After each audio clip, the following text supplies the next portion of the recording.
నమస్కారం. నేను మీ Phani Bhaskar, Dilsukh Nagar, Hyderabad. Welcome to Pasumarthi astrology centre.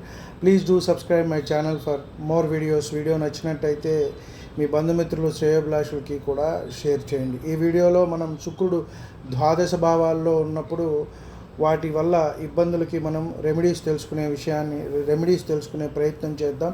ముఖ్యంగా లగ్నంలో శుక్రుడు ఉన్నప్పుడు కలిగే ఇబ్బందులు, అలాగే శుక్రమహర్దశ నడుస్తున్నప్పుడు కూడా మనకు కొన్ని ఇబ్బందులు కలుగుతూ ఉంటాయి. వాటికి రెమెడీస్ మనం తెలుసుకునే ప్రయత్నం చేద్దాం.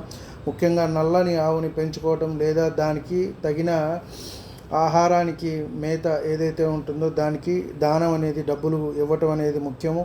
అలాగే మానసికంగా ప్రశాంతత కోసం యోగా చేయటం అనేది మంచిది. అలాగే బెల్లం అనేది ఎక్కువగా తినకుండా ఉంటే మంచిది.